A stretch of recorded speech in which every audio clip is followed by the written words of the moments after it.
चलिए बात करते हैं वक्फ को लेकर। पूरे देश में प्रदर्शन का सिलसिला शुरू हो चुका है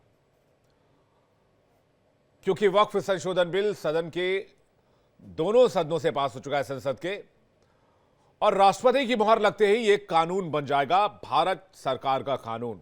इसे लेकर गजट नोटिफिकेशन भी जारी कर दिया जाएगा और इस देश में रहने वाले 140 करोड़ भारतीय में से कोई ये नहीं कह सकता है कि हम फलाना कानून मानेंगे और फलाना कानून नहीं मानेंगे। इस देश के हर एक वासी को, हर भारतवासी को भारत का कानून मानना अनिवार्य है, अगर वो कानून है, क्योंकि देश कानून और संविधान से चलता है और हर देशवासी कानून के दायरे में है। लेकिन फिर भी माहौल बनाया जा रहा है, सियासी घमासान नहीं थम रहा है, मुस्लिम संगठन अलग मोर्चा खोले हुए, कमाल का नैरेटिव फैलाने की कोशिश की जा रही है। मस्जिदें छीन ली जाएंगी, मदरसे छीन लिए जाएंगे। विपक्षी पार्टियों ने तो सुप्रीम कोर्ट का रुख कर लिया है। कांग्रेस सांसद मोहम्मद जावेद और एआईएमआईएम सांसद ओवैसी ने सुप्रीम कोर्ट में याचिका दाखिल कर दी है। विपक्ष ने बिल को असंवैधानिक बता दिया है। दूसरी तरफ all India Muslim personal law board ने भी बिल का विरोध करने का फैसला किया है। मुस्लिम पर्सनल लॉ बोर्ड ने कहा है कि वो कानूनी कार्रवाई करेंगे। शहर शहर माहौल बनाया गया आज, वैसा ही माहौल ठीक जैसा आपने सीए के समय देखा था, सिटीजन अमेंडमेंट एक्ट का। जिस सिटीजन अमेंडमेंट एक्ट का न 1 पैसे का लेना न 2 पैसे का देना इस देश का मुसलमानों के साथ, और माहौल ऐसा बनाया गया कि अरे भाई मुसलमानों की नागरिकता छीन ली जाएगी इस देश की। शाहीन बाग से लेकर देश के कोने कोने में प्रदर्शन का सिलसिला शुरू हो गया। महीनों तक सड़क पर बैठे रहे, लेकिन नतीजा ढाक के 3 पात। उस दिन भी कहा गया कि सिटीजन अमेंडमेंट एक्ट का भारत के मुसलमानों से कोई लेना देना नहीं। सरकार चीख चीख कर यह बात कह रही थी, और सिटीजन अमेंडमेंट एक्ट के कानून बनने के कुछ सालों के बाद आज यह साबित हो चुका है कि उस एक्ट का देश के मुसलमानों से कोई लेना देना नहीं था। लेकिन सियासी एजेंडा तो सध रहा था।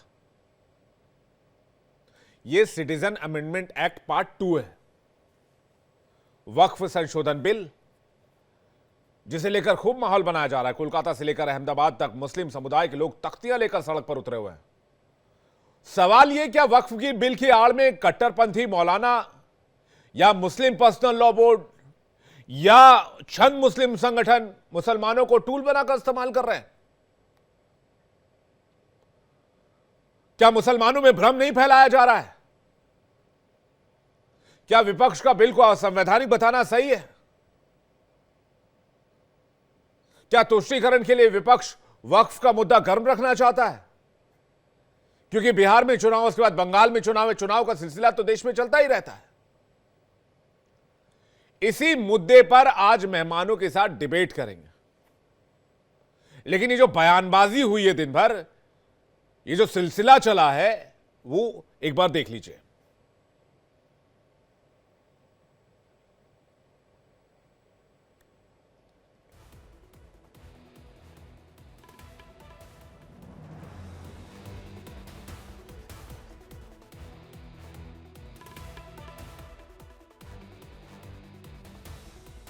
जो वक्फ का बिल आया है, ये भारत के संविधान में जो हमने कहा है कि भारत एक सेक्युलर डेमोक्रेटिक रिपब्लिक है, उसके स्पिरिट को एक प्रकार से डिफाइन करने वाला इस प्रकार का ये बिल है। अभी तक जो वक्फ का बिल या जो कानून था, वो कानून केवल तुष्टीकरण की नीति के लिए बनाया गया था। उस कानून से न माइनॉरिटीज को फायदा हुआ, न उस कानून से कोई वक्फ के माध्यम से बहुत चैरिटी का काम हुआ। अब वक्फ के नए कानून से बड़े पैमाने पर ट्रांसपेरेंसी आएगी और वक्फ के माध्यम से जो आम मुसलमान जो हमारा भाई है, हमारी बहन है, उसके जीवन में परिवर्तन लाने वाली चीजें या उस प्रकार के कार्य इसके माध्यम से होंगे। और ये जो प्रावधान थे कि हम किसी भी जमीन पर उंगली रख दे तो भी कोर्ट में जाने का भी अधिकार नहीं है। तो इस प्रकार के प्रावधानों को समाप्त करने का काम इस बिल ने किया। आज तकलीफ उनको हो रही है जो या तो इसको वोट बैंक समझते हैं या वक्फ के द्वारा बेचकर उसकी भूमि को दुरुपयोग कर रहे हैं, मॉल्स बना लिए हैं, रिसोर्ट बना रही हैं, बेच दी है, उनको तकलीफ है। लेकिन आम मुसलमान जो गरीब रह चुका है, जो अन्य अन्य जातियों में भी बटा हुआ है, महिलाओं को किस प्रकार से उसका हक मिलना चाहिए। वक्फ करते हुए एक व्यक्ति वक्फ कर दे और उसकी बहन गरीब हो, इसलिए इस पे अनेकों सुधार की चीजें हमने रखी हैं और वो जनता को स्वीकार है, इसलिए हमारा स्वागत हो रहा है। देखिए, वक्फ अमेंडमेंट एक्ट जो पेश हुआ लोकसभा में, जो पास हुआ और राज्यसभा में भी जो पास हुआ, अब जल्दी ये कानून बन के आम मुसलमानों की जिंदगी में एक नई उम्मीद बन के, नई रोशनी बन के आगे बढ़ेगा। और हमें पूरा विश्वास है कि प्रधानमंत्री मोदी जी ने जो इस अमेंडमेंट के माध्यम से आम मुसलमानों के हितों की रक्षा करने वाले जो बिल उन्होंने वो ले आए हैं, ये बिल बहुत सकारात्मक तरीके से हमारे गरीब मुसलमानों के जीवन में एक बदलाव लाएगा। ऑडिटिंग प्रॉपर अगर होगी, हमारी जो अमेंडमेंट है ये कहता है कि प्रॉपर ऑडिटिंग होनी चाहिए, तो इससे वक्फ बोर्ड की प्रॉपर्टीज में इजाफा होगा, वक्फ बोर्ड के आय में इजाफा होगा। और अगर जो आय इनकम बढ़ेगी वक्फ बोर्ड की, तो ये सरकार क्लेम नहीं कर सकती, सरकार के पास वो पैसा नहीं जाएगा, वो पैसा वक्फ के विकास के लिए इस्तेमाल हो पाएगा। तो इसमें क्या गलत है? हम ये कहते हैं कि वक्फ के लैंड पे स्कूल, कॉलेज, हॉस्पिटल खुले, जहां आम गरीब मुसलमानों को इसका लाभ मिले, तो इसमें क्या गलत है? ये मैं बार बार कहता हूँ, खास बनाम आम की लड़ाई। ये बहुत ही अच्छा बिल है, लेकिन कुछ लोग हमारे कंधे पर बंदूक रखकर अपनी राजनीतिक रोटियां सेकने के लिए, अपने बादशाहत बचाने के लिए हमारे समाज को बरगला रहे हैं, हमारे समाज को बहका रहे हैं, हमारे समाज और बहुसंख्यक समाज के बीच में दंगा करवाने के प्लान कर रहे हैं। कोई भी मुसलमानों में गलत फहमी ना हो, कोई भी समाज एकता अखंडता को ठेस ना पहुंचाए। हमारी एकता अखंडता जो भाईचारा जो वर्षों वर्ष से चली आ रही है, उसको कायम दायम रखने के लिए हमने आज एक कैंपेन चलाया है कि हमारे कार्यकर्ता हर मस्जिद के बाहर, हर जगह पे एक ऐलान कर रहे हैं, एक अवेयरनेस कार्यक्रम चला रहे हैं कि कोई भी हमारा भाई पहले विरोध ना करे, किसी के बहकावे में, किसी के कहने पर इस बिल का विरोध ना करे। और वक्फ बिल को लेकर बड़ी खबर सामने आ रही है। एआईएमपीएलबी ने राष्ट्रपति से मुलाकात का समय मांगा है, यानी कि all India Muslim personal law board ने वक्फ बिल को लेकर राष्ट्रपति से मिलने का वक्त मांगा है, राष्ट्रपति मुर्मू से तत्काल मिलने का वक्त मांगा है। वक्फ बिल को असंवैधानिक बताते हुए all India Muslim personal law board ने राष्ट्रपति मुर्मू से मिलने का वक्त मांगा है।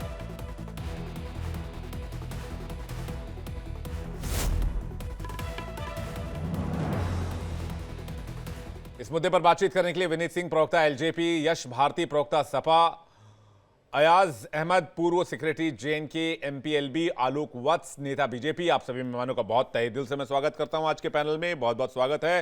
साथ ही साथ दर्शकों का एक बार फिर से बहुत स्वागत करता हूं। अयाज अहमद साहब से ही शुरुआत किया जाए। मेरा पहला सवाल है, अहमद साहब, 2013 में वक्फ को असीमित अधिकार दिए गए। मैं बस आप लोगों से यह जानना चाहता हूं, 2013 से लेकर 2025 तक, जब तक यह बिल आया, अभी कानून भी नहीं बना है, अभी तो पुराना वाला ही चल रहा है, मुसलमानों की प्रगति का दौर कैसे चला इस देश में? तो दिन दुगनी रात चौगनी के हिसाब से मुसलमान तरक्की कर रहे होंगे। 9.5 लाख एकड़ की संपत्ति और पता नहीं कितने लाख जो है वो भवन और पता नहीं क्या क्या।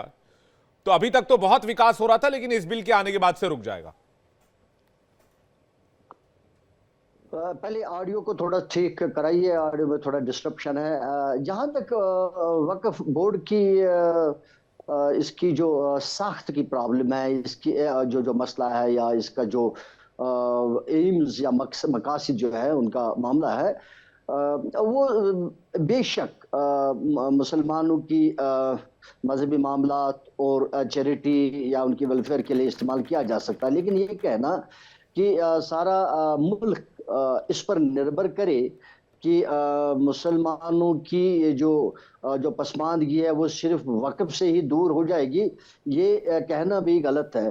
क्योंकि हुकूमत की जिम्मेदारी है हर एक शहरी को देख ले, हर एक कम्युनिटी को देख ले, may not on community basis, लेकिन उसमें कोई कम्युनिटी को डिफरेंशिएट नहीं किया जा सकता। लिहाजा ये कहना कि पसमानदगी सिर्फ इसलिए रही कि वक्फ बोर्ड ने किया है उस पर मुझे लगता है ये हुकूमत की तरफ से ऐसा कोई दावा होना ना चाहिए। जब भी मैं मान लेता हूं कि वक्फ बोर्ड की कारकर्दगी में दिक्कतें हो सकती है, चाहे वो मिसमैनेजमेंट कहेंगे या कहीं करप्शन कहेंगे, वो माना जा सकता है, लेकिन वो हमको हर एक जगह पर मिलेगा, वो एक सिस्टम में मिलेगा हमको। जो करप्शन हो या मिसमैनेजमेंट हो, वो टोटल टोटल सिस्टम में मिलेगा, और सिस्टम की ये रिफ्लेक्शन है जो हमको बोर्ड में भी दिखेगी। लेकिन ये कहना कि मुसलमानों की पसमानदगी का वजह वक्फ है, वो मानना सही नहीं है, वो कहना सही नहीं है। हाँ, ये कह सकते हैं कि उनकी पसमानदगी दूर करने में उन्होंने कोई रोल ज्यादा अदा नहीं किया, वो माना जा सकता है। तो लेकिन ये बिल्कुल उन्हीं के ऊपर थोपना कि भाई नहीं आपकी जिम्मेदारी थी, ऐसा नहीं है। उनकी एक लिमिटेड जिम्मेदारी है, उन्होंने नहीं निभाई है, वो मान लेंगे।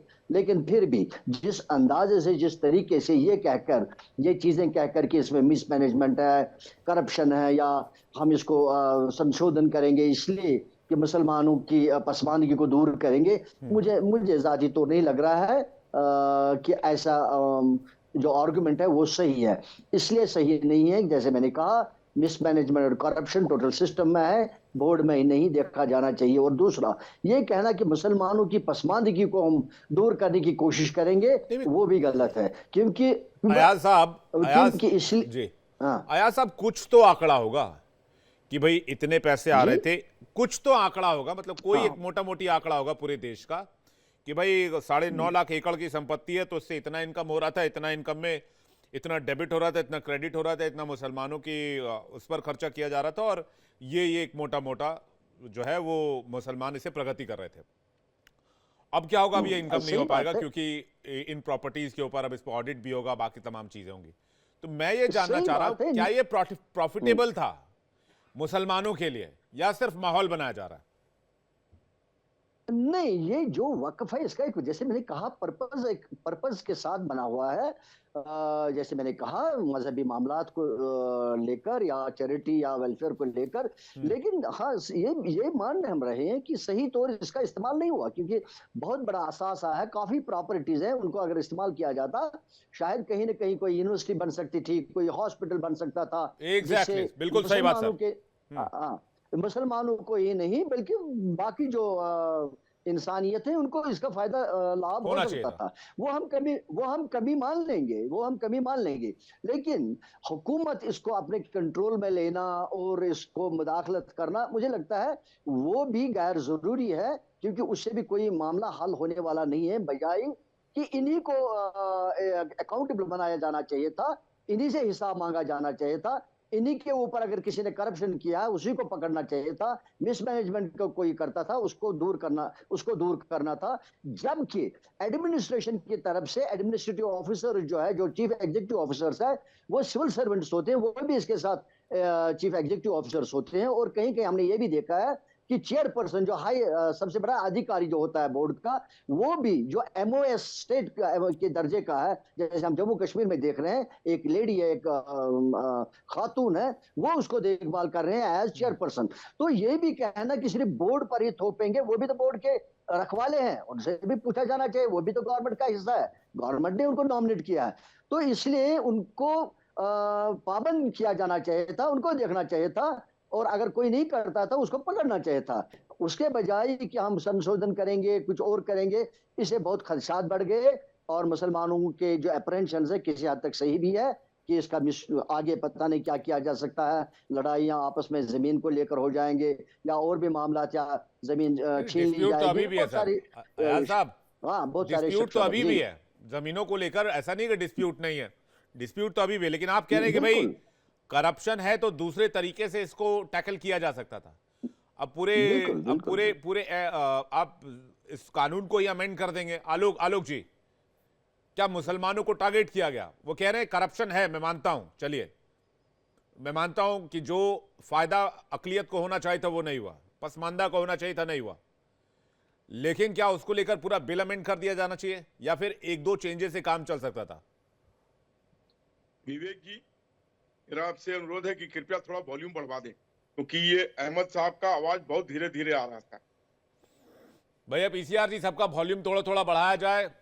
आलोक जी अपील कर दी मैंने, बढ़ जाएगी। अब आप बताइए मेरे सवाल का जवाब। मेरा ये कहना है कि जब अहमद अयाज साहब ने माना और भी इनके जैसे प्रबुद्ध पढ़े लिखे मुसलमान मान रहे हैं कि वक्फ बोर्ड में अनियमितताएं थी, करप्शन था, लोगों को समुचित लाभ नहीं मिल रहा था, इसी सब को ठीक करने की तो कवायद की है हमने।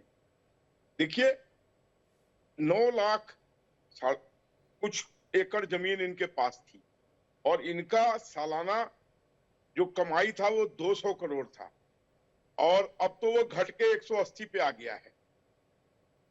मैं भी एक किसान परिवार से आता हूं, मेरे पिताजी किसान थे, तो मुझे पता है कि किसान किस तरीके से अपना रोजगार पैदा करता है।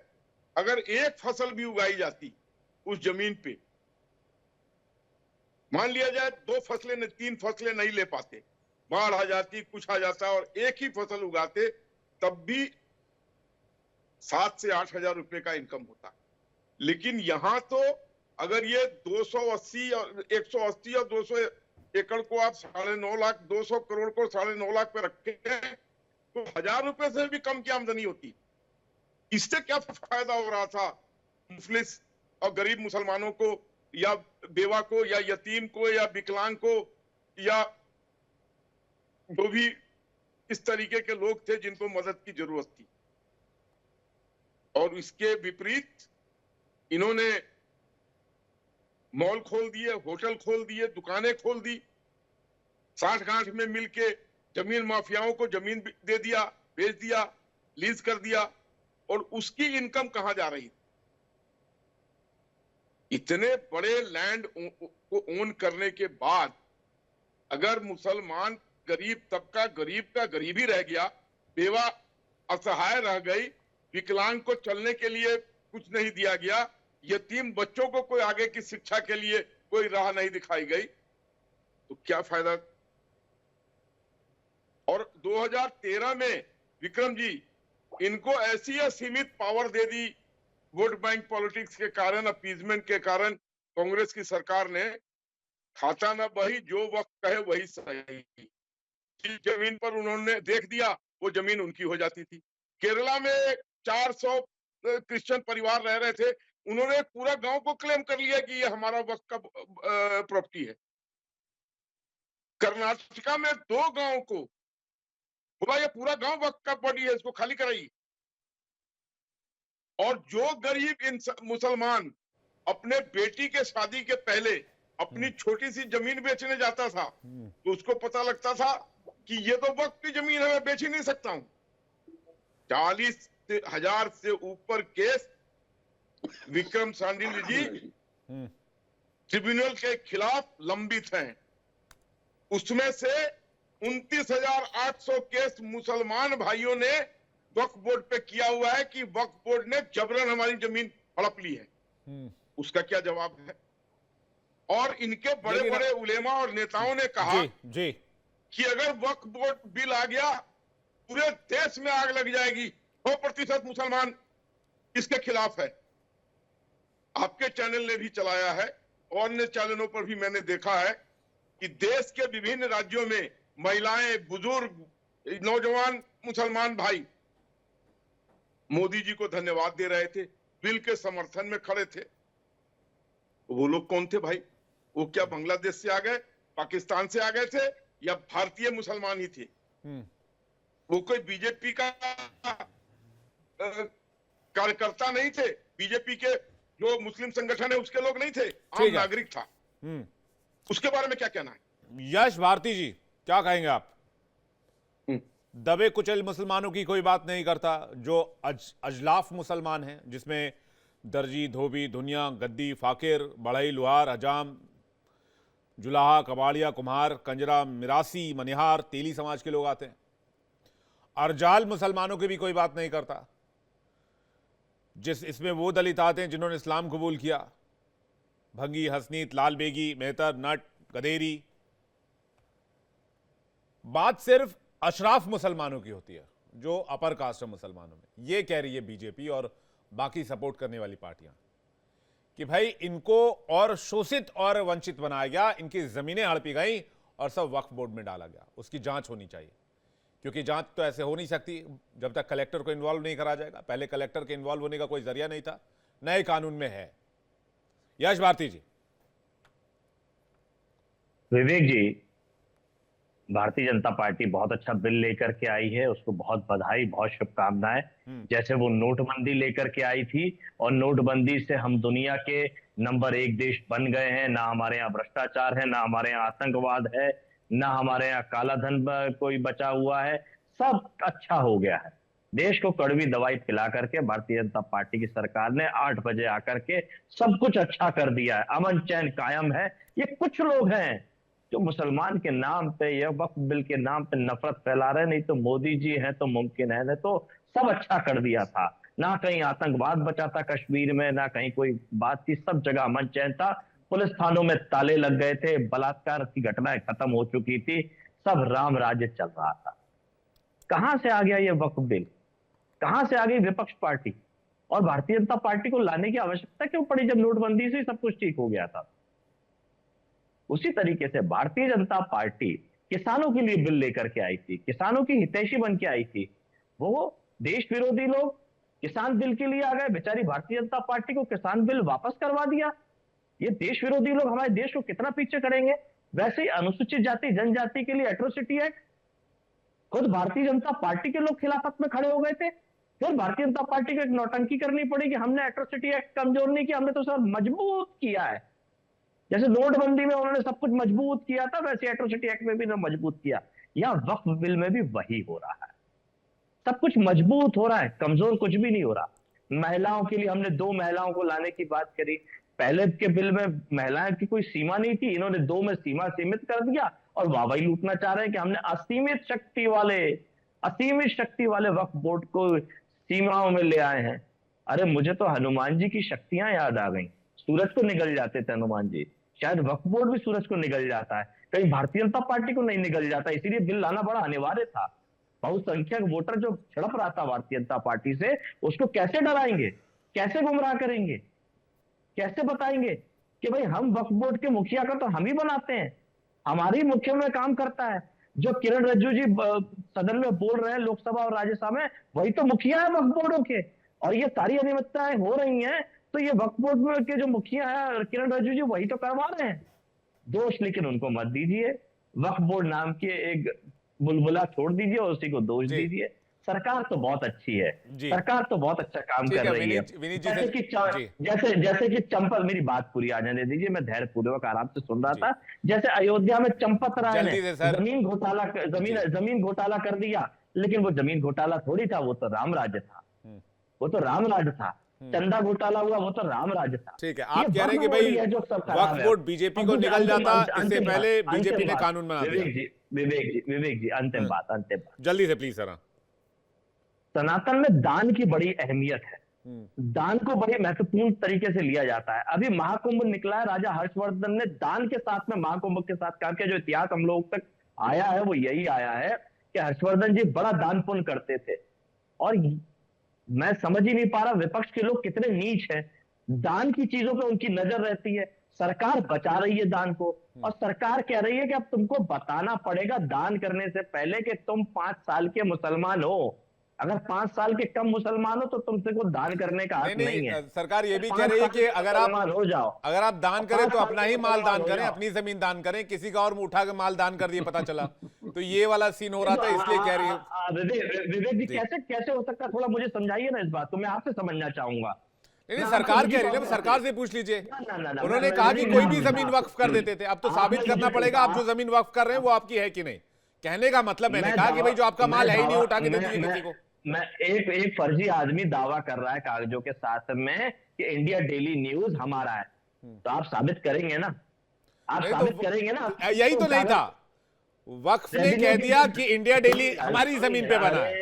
अब इंडिया डेली साबित करेगी भाई वो वक्फ की जमीन नहीं है, वक्फ थोड़ी साबित करेगा। अच्छा मुझे एक चीज समझाइए, जब आप ये कह रहे हैं राजस्व के झगड़े या जो कानूनी झगड़े चल रहे हैं अन्य लोगों के, वहां क्या साबित करता है दूसरा पक्ष? मेरी जमीन है वही साबित करता है ना, जो मालिकाना हक चाहता है उसी को साबित करना पड़ता है। सरकार उसके पक्ष में नहीं आ जाती कि नहीं भाई तुम्हारी जमीन है, उसी को कागज दिखाने पड़ते हैं। तो ये वहां दोनों पक्ष साबित करता है। जिसके पास जो दस्तावेज है वो लेकर जाता है। यहां तो मामला एक तरफा था, ये आरोप लग रहा है। अब देखिए मैं इसमें बहुत डिटेल में जाऊं इससे पहले मैं विनीत जी का रिएक्शन ले लूं, काफी देर से वेट कर रहे हैं। आपने कार्यक्रम की शुरुआत करी, क्यों विवेक भाई, मैं एक विनीत जी का रिएक्शन ले लूं, फिर मैं आता हूं आपके पास। बड़ा विवेक जी मजा आ आप रहा बड़े है यश भाई खुशकिस्मत, वैसे आपसे डिबेट करके। मैं विनीत जी का रिएक्शन ले लूं, फिर आऊंगा आपके पास। विवेक जी बड़े आप खुशकिस्मत हैं कि सेक्शन 40 को हटा दिया गया, वरना इंडिया डेली का स्टूडियो चला जाता आपके पास से। अभी बात हो रही थी हनुमान जी की। हनुमान जी सूरज को निगलते हैं तो लंका भी जलाते हैं, और एनडीए में हमारे नेता चिराग पासवान जी हनुमान जी के ही रूप में हैं। तो सपा सावधान रहिएगा। अब ये बात एट्रोसिटीज एक्ट की बात कर रहे थे, इनको ये समझ में नहीं आता है कि सुप्रीम कोर्ट ने उस चीज के बारे में कहा था और एनडीए की सरकार ने फिर से उसको सुदृढ़ किया था। अब ये नोटबंदी की बात कर रहे थे, कारण यही है, नोटबंदी का ही योगदान है कि 11वें स्थान से 5वें स्थान पे इकोनॉमी अर्थव्यवस्था आ गई है।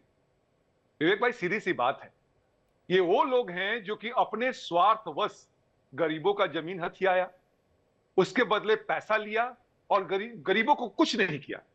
अभी कुछ बातें मैं बता दूं मैं आपको कि जान के आपको अच्छा लगेगा। ये हमें बिल्कुल मालूम था कि ये आशा के अनुरूप था कि ये हंगामा करके, पर ये जान लीजिए कि आम मुसलमान नहीं है। ये वो मुसलमान हैं जो कि वेस्टेड इंटरेस्ट के साथ हैं और ये उनके स्पॉन्सर्ड और पेड गुंडे हैं। लेकिन एक बात का ध्यान रखिएगा, जो भी विपक्ष में इंडिया अलायंस के घटक दल हैं, कि शाहीन बाग दोबारा नहीं होने वाला है, काट की हांडी दोबारा नहीं चढ़ेगी। अगर कानून को हाथ में लिया तो वो हाथ को तोड़ दिया जाएगा।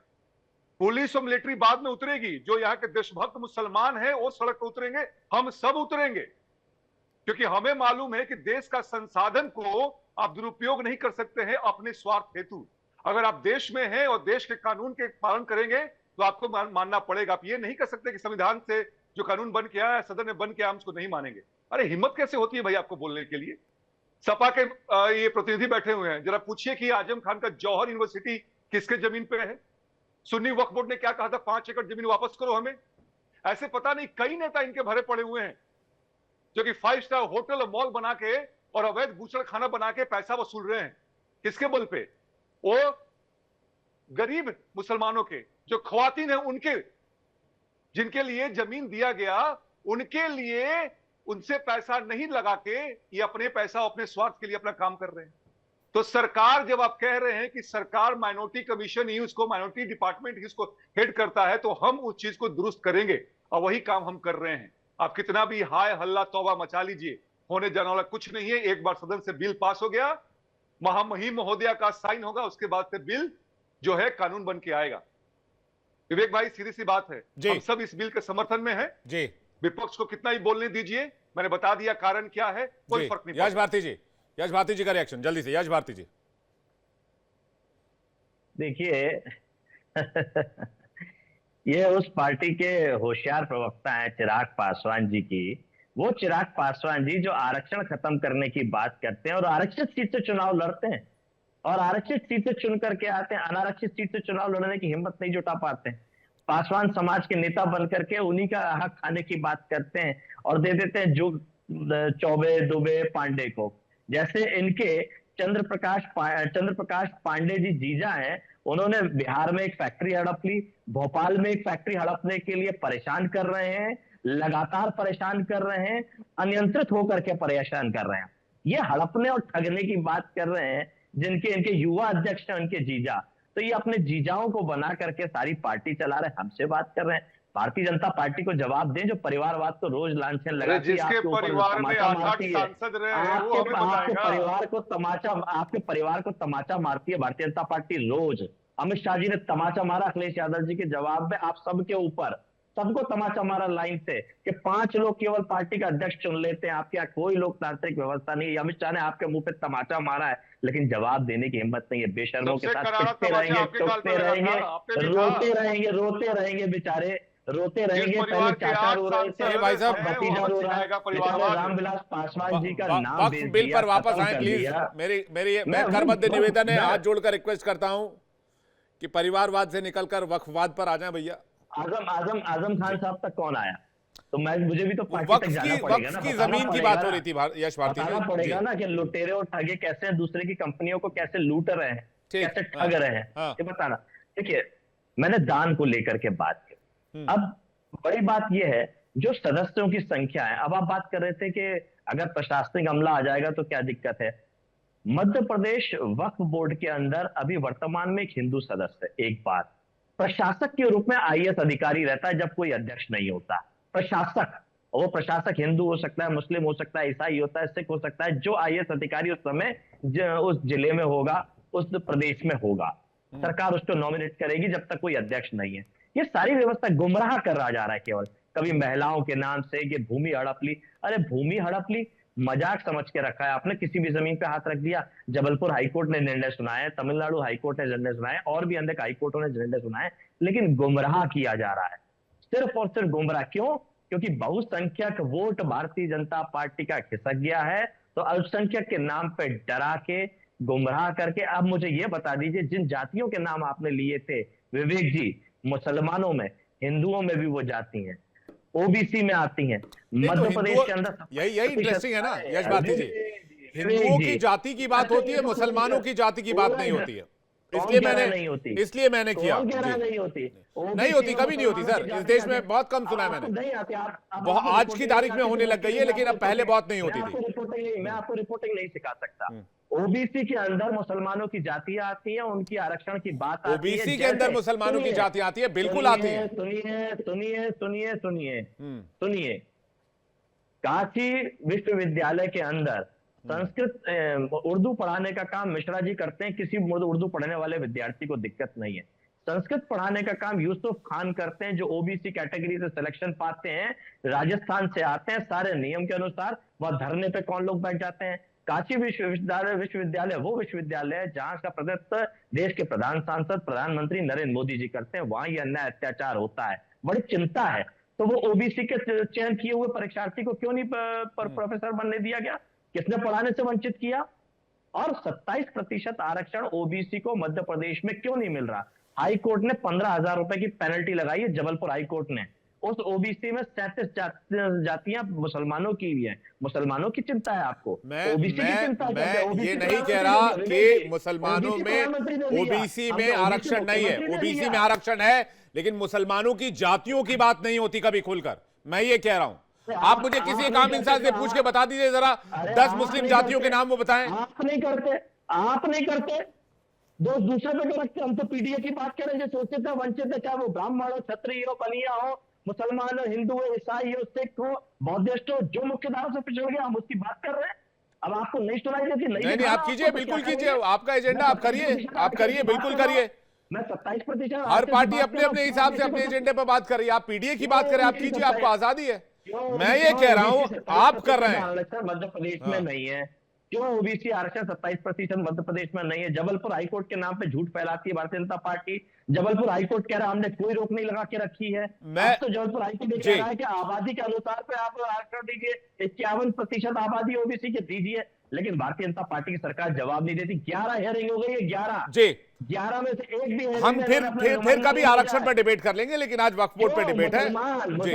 मुसलमान ओबीसी में मुसलमान भी है, 37 जातियां हैं, चिंता है ना मुसलमानों की, दीजिए ना। ओबीसी में वो साहू भी है, तेली भी है, जो अरे सबको मिल रहा है सर, ऐसा नहीं है नहीं मिल रहा है, और आज से नहीं मिल रहा है, दशकों से मिल रहा है यश भारती जी, दशकों से मिल रहा है। मुसलमानों को ओबीसी कैटेगरी में मिल रहा है, क्या बात कर रहे हैं आप? अरे ओबीसी को आरक्षण 98 में मिला, 2006 में शैक्षणिक मिला, आप कह रहे सदियों से मिल रहा है। सदियों नहीं, दशकों बोला है मैंने, दशक में 10 साल होते हैं और दशकों में 20-30 साल हो सकते हैं। अरे कब से सदियों नहीं बोला है मैंने। विनीत जी आपको जवाब देना चाह रहे थे, मैं आ रहा हूं आपके पास में। देखिए बात आरक्षण की फिर कभी कर लेंगे। बात हो रही है वक्फ बोर्ड की, बात हो रही है पिछड़े मुसलमानों को फायदा की। आप कह रहे हैं कि भाई मध्य प्रदेश में 27% आरक्षण का हिसाब किताब समझा रहे हैं, उसका जवाब मैं आलोक जी से ले लूंगा, लेकिन विनीत जी कुछ कहना चाह रहे थे आपको। विनीत जी, विवेक भाई, क्या है कि जैसे राजद बिहार में है, सपा यूपी में, अभी ये बार बार कह रहे थे पीडीए की बात कर रहे हैं, पीडीए में पिछड़े दलितों की बात कर रहे थे। सुन लिया जाए। अरे सुनिए भाई, वहां तो आप नहीं हो, मध्य प्रदेश में आप नहीं हो। अरे आप शांत रहिए, वहां का उदाहरण दे रहे हैं। जब आपकी बारी आए बात कीजिएगा, पूरी बात सुनिए।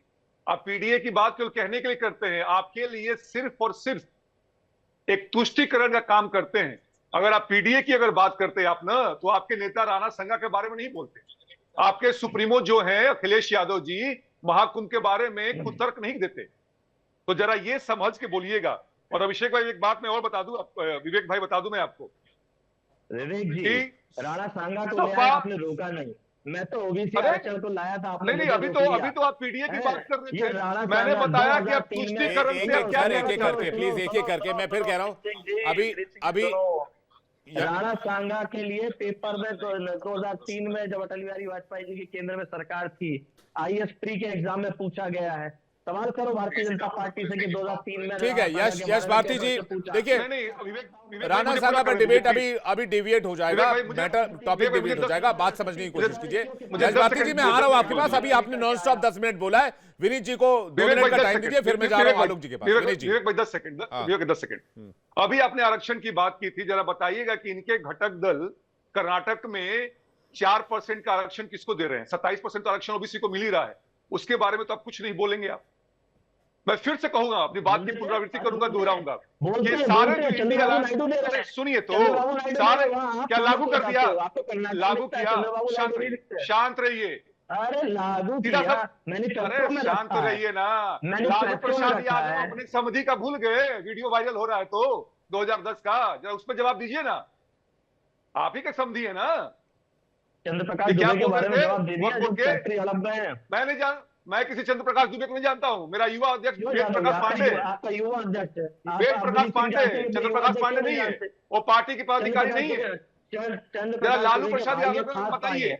चंद्र प्रकाश दुबे भी के खास बोल रहा भाई है। हैं आपके पांडे जी, जिनका भी आपने मुझे नाम नहीं लिया। डिबेट हो रहा है। मालूम है देखिए चंद्र प्रकाश देखिए पांडे। अयाज अहमद जी काफी सीनियर लीडर हैं और काफ़ी जाने माने मुस्लिम स्कॉलर भी हैं, काफ़ी देर से बैठे हुए हैं। मैं अयाज अहमद जी के पास जाऊं और टॉपिक भी थोड़ा डिबेट हो रहा है, वापस पर्सनल लॉ बोर्ड पर आते हैं। आलोक वश जी के पास जाते हैं। आलोक वश जी कह रहे हैं कि भाई मुसलमानों को, पिछड़ों को, वंचितों को पहले ही ओबीसी के अंडर जो है वो है चीज़ें उपलब्ध, प्लस जो वक्फ बोर्ड की बात है, वक्फ बोर्ड में पहले से ही सारी व्यवस्था की गई, जैसा कि यश भारती भी डिटेल भी दे रहे थे। फिर इसको छेड़ने की आवश्यकता क्या थी? देखिए यश जी, मैं सारे विद्वान प्रवक्ताओं को सुन रहा था, लेकिन हमको लगता है ज्यादा टाइम हमने वक्फ बोर्ड के अलावा दूसरे चीजों पे बात करने में गंवा दिया। जिस चीज की आप पर डिबेट कर रहे हैं हमें उसी पर रहना चाहिए, ऐसा मैं मानता हूं। वक्फ बोर्ड में जितनी भी अनियमितताएं थी वो सभी लोग मानते हैं कि इसमें अनियमितताएं थी, इसमें करप्शन था। और तो वो कह रहे हैं भाई नोटबंदी करके भी करप्शन खत्म करने की बात कही थी आपने, करप्शन खत्म हो गई क्या? देखिए, मैंने आपसे कहा ना कि आप कंपेयर नहीं कर सकते, फिर मैं बहुत सी चीजों पे आ जाऊंगा, फिर आपका डिबेट ही डिरेल हो जाएगा। हम अभी वक्फ बोर्ड की बात कर रहे हैं तो हम दूसरी चीजों की बात ना करें? नहीं तो कहिए, मुझे इजाजत दीजिए, मेरे पास तो पूरा पुलिंदा है, मैं खोल दूंगा। लेकिन मैंने आपसे कहा जो मुसलमान इसके समर्थन में प्रदर्शन कर रहे हैं वो कहां के मुसलमान हैं? हिंदुस्तान के ही मुसलमान है ना। और इन्होंने 370 जब आया था तब, CNN आया था तब, NRC आया था तब, बहुत सी बातें उड़ाई समाज के मुस्लिमों के बीच में, लेकिन हुआ तो कुछ नहीं उनके साथ विपरीत। एक इंस्टेंस नहीं है कि किसी की नागरिकता गई हो या किसी की को यहां से निकाला गया हो। पूरा कश्मीर जल जाएगा 370 के बाद, कश्मीर का एक पेड़ भी नहीं जला। लेकिन इस तरीके से कुछ लोगों का कब्जा और माफियाओं के साथ साठगांठ, भूमाफियाओं के साथ, अब भूमाफियाओं के साथ कह रहे हैं जी, भूमाफियाओं के साथ। और जिस तरीके से उत्तरांचल में जब वहां पर जन प्रवाह आया, जन सैलाब उतरा कि वक्फ ने ये जमीन हड़प लिया है, तो आपके चैनल ने भी चलाया था और यश भारती जी को भी याद होगा कि वक्फ ने स्वयं रातों रात उन बिल्डिंगों को तोड़ के और मिट्टी में मिला दिया और फ्री कर दिया। इसका मतलब कब्जाए हुए थे। और मैं इनसे पूछना चाहता हूं कि जो 41,000 केस वक्फ ट्रिब्यूनल के खिलाफ दर्ज हैं, उसमें 29,800 मुसलमानों ने कहा है कि वक्फ बोर्ड ने हमारी जमीन हथिया ली है। हाँ। वो कौन से लोग हैं? Muslim has made an Vivek भाई। Appeal against the Waqf board, Vivek they भाई, have forcefully captured our land. उसका क्या जवाब है? और विवेक ये भाई। तुष्टीकरण की बात एक करते सेकंड हैं। यश भारती जी, मैं आ रहा हूं। अयाज अहमद जी पहले कुछ कहना चाह रहे हैं, उसके बाद आता हूं आपके पास। नहीं, आलोक भाई जी मैंने पूरा कर ले एक छोटा बार। सा- आलोक भाई जी पूरा कर ले एक बार। आलोक भाई मैंने जी। कहा छोटा सा जवाब, पहले छोटा ये सा लोग, जवाब विवेक जी। देखिए देश में विभिन्न दलें हैं। हाँ ये हमारे अध्यक्ष पर तंज कस रहे थे, इनके अध्यक्ष। तो हमारे गृह मंत्री ने कहा कि मैं अभी प्रेडिक्शन कर देता हूं 25 साल तक आप ही अध्यक्ष रहिएगा। कोई काट नहीं है उसका। कोई दूसरा अखिलेश यादव नहीं पैदा हो सकता सपा का अध्यक्ष में। दूसरे कोई नरेंद्र दूसरा, मोदी का नाम बता दीजिए सर। दूसरे नरेंद्र मोदी बिहार में कौन नहीं होगा? पैदा हो सकता लालू के बेटे का, तेजस्वी सर, के दूसरे काट नरेंद्र में। मोदी का नाम बता ये दीजिए। सब परिवारवादी दूसरे पार्टी नरेंद्र है। मोदी का नाम बता दीजिए। दूसरे नरेंद्र मोदी का नाम परिवारवादी बता पार्टी दीजिए। है। कोई एक नाम तो वैसे ही बताइए नरेंद्र स्टालिन। मोदी के अलावा। वैसे ही महाराष्ट्र में उद्धव ठाकरे। तो ये लोग क्या बात करेंगे? वैसे चिराग पार्टी पासवान। का नाम था सर वैसे और चिराग इनका पासवान। फॉर्मूला था सर वैसे MY। ओपी राजभर। सर मुस्लिम और वैसे यादव। संजय निषाद। हाँ, मैं मानता सर हूँ वैसे जय चिराग चौधरी। पासवान और राजभर भी उसी कैटेगरी सर में आते हैं। सर वैसे मैं तमिलनाडु चंद्रबाबू आपके नायडू। इस बात को स्वीकार रहा हूँ। जी, लेकिन थोड़ी देर पहले जो आप बात कह रहे थे आलोक जी, मैं उसी बात को आगे बढ़ाना चाहूंगा। मैं आ रहा हूं। यश भारती जी, अयाज अहमद जी काफी देर से इंतजार कर रहे हैं कि भाई सिटीजन अमेंडमेंट एक्ट को लेकर इस देश में क्या कहा गया कि भाई मुसलमानों की नागरिकता खतरे में, मुसलमान इस देश के नागरिक नहीं रह जाएंगे। सिटीजन अमेंडमेंट एक्ट को लेकर इस देश का विरोध प्रदर्शन तो दशकों तक याद रखा जाएगा, और फिर कहीं यश भारती जी इसको सदियां ना सुन ले। तो मैं ये कह रहा हूं कि भाई सिटीजन अमेंडमेंट एक्ट को लेकर जिस तरह से भ्रम फैलाने की कोशिश की गई, आज तक किसी मुसलमान की नागरिकता नहीं गई या किसी मुसलमान की नागरिकता चैलेंज हुई हो। क्या वही नैरेटिव वक्फ अमेंडमेंट एक्ट को लेकर भी किया जा रहा है? अयाज अहमद साहब, आप भी कुछ कहना चाह रहे थे, साथ में मेरा सवाल आपके लिए। अयाज अहमद जी, पहले आपके सवाल का जवाब मैं दूं। शायद जो मंशा उस वक्त था वो करने का, सिटीजनशिप बिल लाने का, और लगता है कि अगर उस वक्त रिएक्शन ना होती शायद वो हो जाता जो मंशा था। तो रिएक्शन की वजह से लोगों का रिएक्शन मापा गया और हालात चेंज हो गए। जैसे किसानों का आंदोलन लेकर उनको कानून वापस लेना पड़ा। वहां तो अगर कानून वापस नहीं लिया मुसलमानों के सिटीजनशिप को लेकर, लेकिन हालात पर असर पड़ा। ये एक एजिटेशन का, एक रिएक्शन का असर रहता है। जहां तक ये जो एक दोस्त ने कहा रिगार्डिंग करप्शन, सबसे ज्यादा जोर जो करप्शन पर दे रहे हैं कि भाई करप्शन है। मुझे ये बताइए, एक विभाग दिखाइए मुझे, एक डिपार्टमेंट, एक ऑर्गेनाइजेशन जिसको हम बड़ी बेबाकी से कह सकते हैं कि करप्शन फ्री है। हमारे मुल्क में कौन सा ऐसा विभाग है, कौन सा ऐसा ऑर्गेनाइजेशन है जहां हम ये कहेंगे कि करप्शन नहीं है? तब हम कहेंगे कि हाँ जी बोर्ड में लानी। एक या दो डिपार्टमेंट की बात करें, दो ऑर्गेनाइजेशन, ये हमारे सिस्टम में है और वही सिस्टम का रिफ्लेक्शन हमको बोर्ड में भी दिखता है। अब सवाल यह है कि हमने बोर्ड को ही क्यों पकड़ा? इसलिए इसको पकड़ा कि जो खदशात मुसलमान जाहिर कर रहे हैं उसी की वजह से। दूसरी बात, जो हमारे जो एलजीपी के दोस्त बता रहे थे, जोश में उन्होंने बड़ी कमेंट करी, जो शायद उनको या तो हिस्ट्री पर नजर नहीं है या तो वो डेमोक्रेसी में यकीन नहीं करते। इसके बावजूद वो कह रहे हैं कि हमारे पास, उनका कहना है कि देश और कॉन्स्टिट्यूशन सर्वोपरि, ये उनका कहना है। अगर वो इस चीज पर यकीन करते हैं तो उनको ये मालूम होना चाहिए कि कॉन्स्टिट्यूशन प्रोटेस्ट करने का भी हक देता है, कॉन्स्टिट्यूशन कोर्ट में भी जाने का हक देता है। वहां हाथ तोड़ने की बात नहीं है। हुकूमत दंडू से नहीं चलाई जा सकती है, जोर जबरदस्ती नहीं चलाई जा सकती है।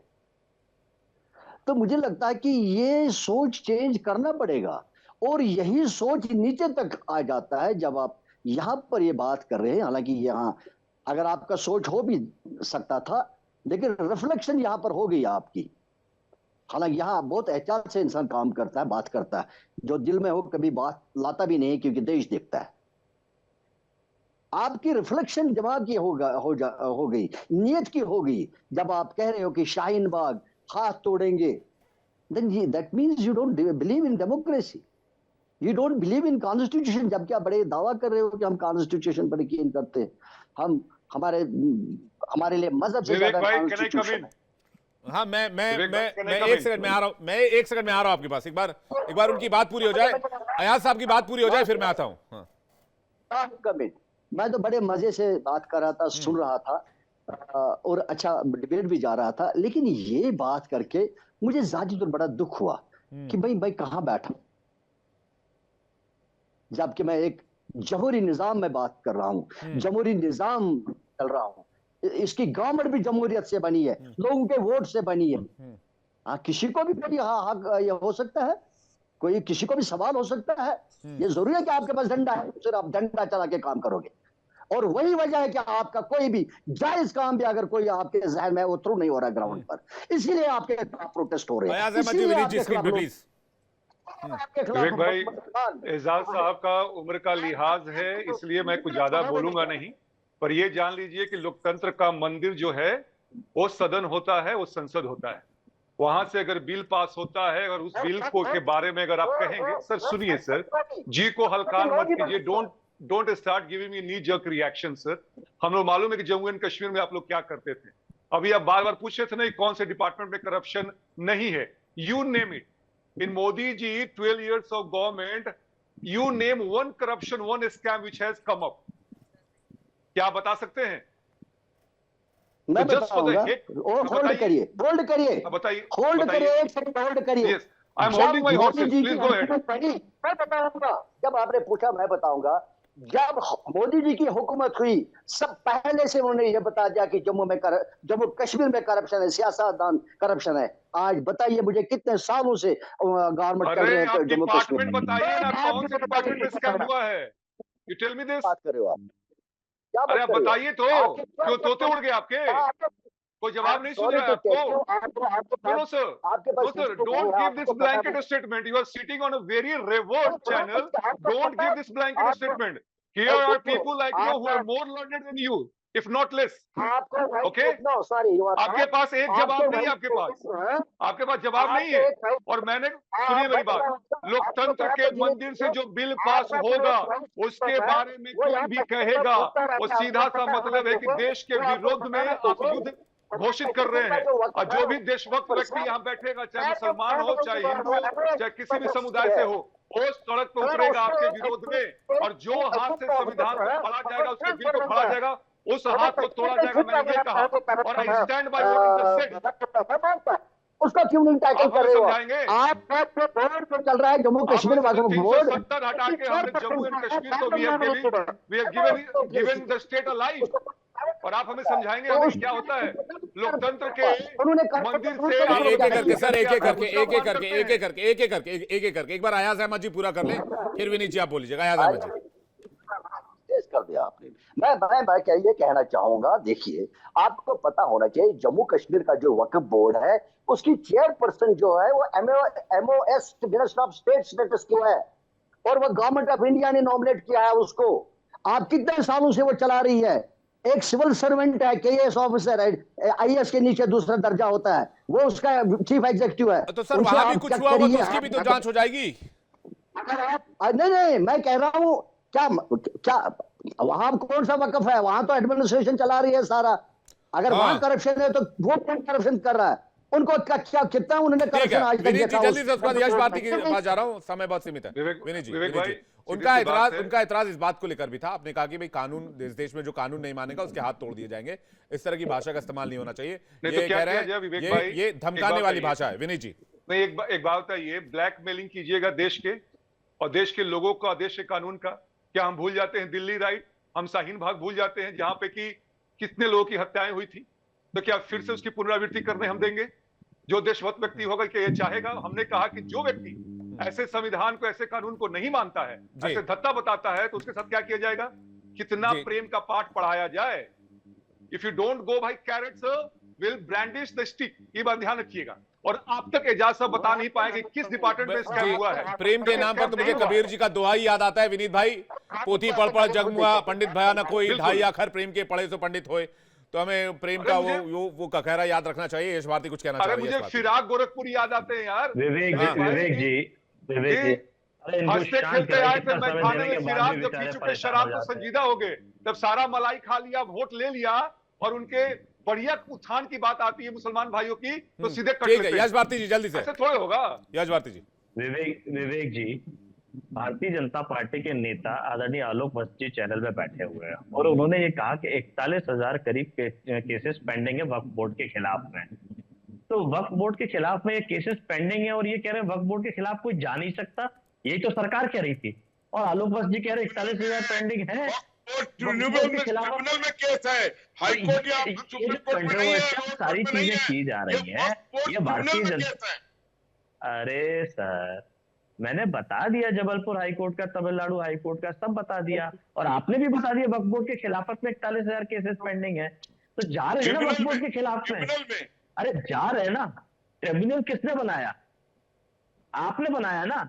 10 साल में मोदी जी की सरकार चला रही है ना। ये केस यश भाई वर्षों से लंबित है, ये वर्षों से लंबित केस है। ये सिर्फ भारतीय जनता पार्टी के समय का केस नहीं है, आदरणीय